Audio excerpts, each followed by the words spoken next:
Grabe, isang lihim ang ipinahayag ni Senator Robin Padilla na hindi mo akalaing galing kay FPRRD patungkol kay Pangulong Bongbong Marcos.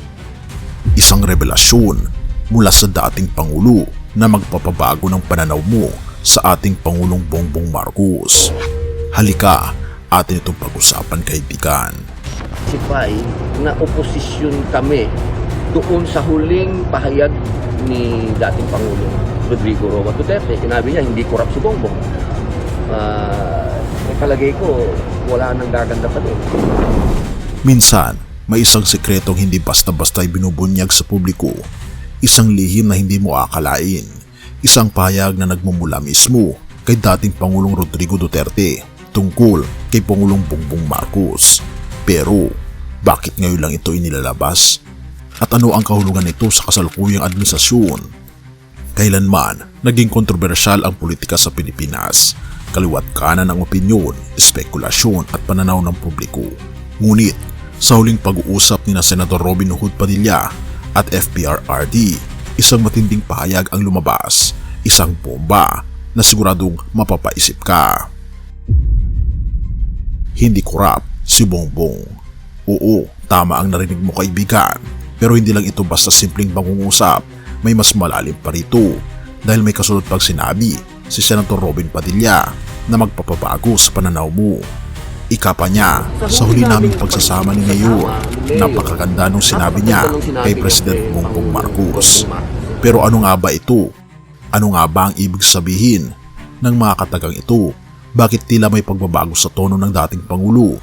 At bakit tila hindi maituturing na oposisyon si Senator Robin Padilla sa kasalukuyang administrasyon?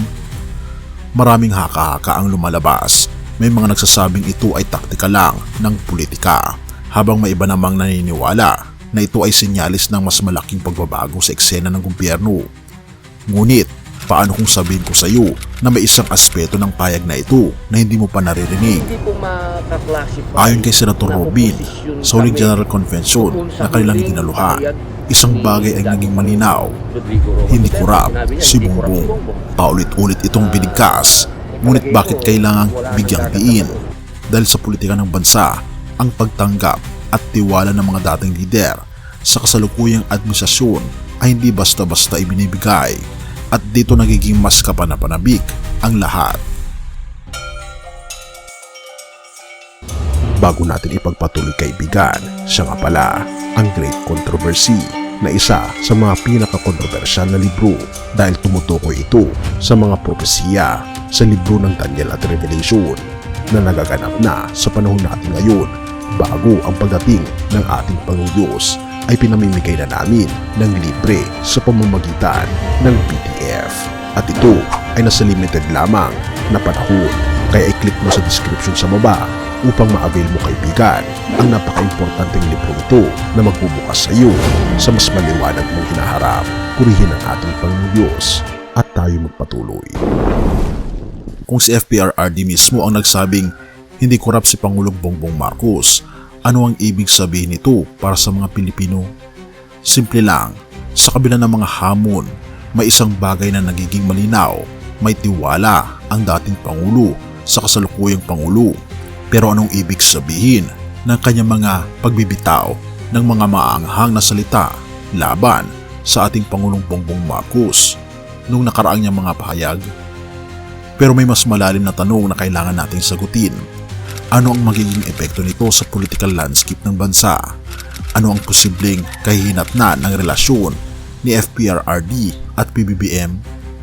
At higit sa lahat, ano ang ibig sabihin nito para sa kinabukasan ng Pilipinas?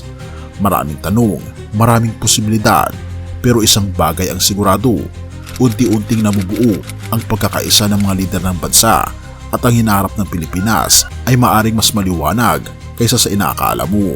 Ang tanong, may pagkakaisa nga ba talaga sa mga lider ngayon? Ngunit sapat ba ito upang mapanatili ang tiwala ng mamamayan? Isang tanong na ang ating Panginoong Diyos lamang ang makakasagot.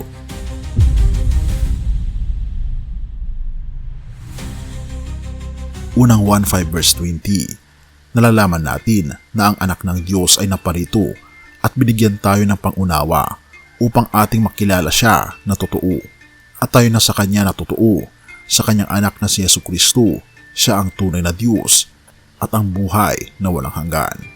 Sa gitna ng politika at pamumuno at opinyon ng tao, isa lang ang tunay na batayan ng katotohanan, ang ating Panginoon Jesucristo lamang. Maraming taong naghahanap ng leader na hindi korap, matapat at makatarungan. Pero ang tunay na leader na dapat nating sundan ay ang ating Panginoon Jesus mismo. Siya ang tunay na hari na hindi kailanman nagkasala, hindi kailanman nadungisan ng kasamaan, at walang ibang hangad kundi ang kaligtasan ng kanyang bayan. Ngunit, paano natin masusukat ang isang leader? Hindi sa salita lamang, kundi sa kanilang bunga.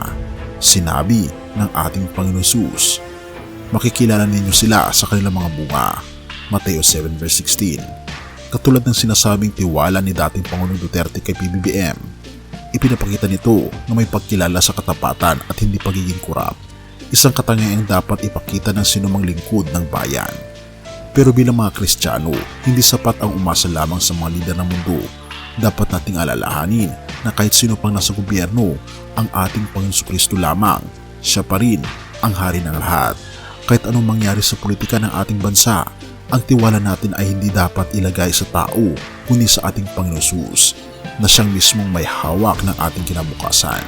Therefore, bilang mga anak ng ating Panginoong Diyos, tayo ay tinatawag na maging tapat sa panalangin para sa ating bayan at mga lider, na binabanggit sa unang Timoteo 2 verses 1 and 2. Maging matalino sa ating pagpapasya at huwag magpadala sa panininlang, Santiago 1 verse 5. Higit sa lahat, ipakita ang pagkakaisa at pagmamahal ng ating Panginoon Jesucristo sa ating bayan, 1:13 verses 34 to 35.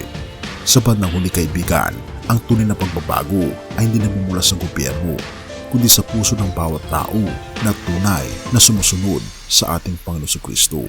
Kaya ang tanong, kaibigan, paano mo may sasabuhay ang katapatan at pagkakaisa na itinuturo ng ating Panginoon Jesus sa ating bansa?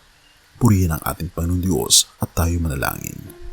Ama naming Diyos na makapangyarihan sa lahat, Ikaw po ang katotohanan, at ipinagdarasal po namin ang aming bayan at mga lider na naway mamuno sila ng may takot sa iyo. Bigyan niyo po kami ng karunungan upang maging mabuting mamamayan at patuloy na ipahayag ang iyong pag-ibig at katarungan. Pinupuri po namin kayo at pinapasalamatan o aming Panginoon Diyos sa inyo pong patuloy na pag-aalaga sa amin, at salamat sa pagdinig ng aming mga panalangin, at patawarin po kami sa lahat ng aming pagkukulang at pagkakasala, sapagkat ito ang samot hiling sa matamis na pangalan ng aming Panginoon Jesus. Amen.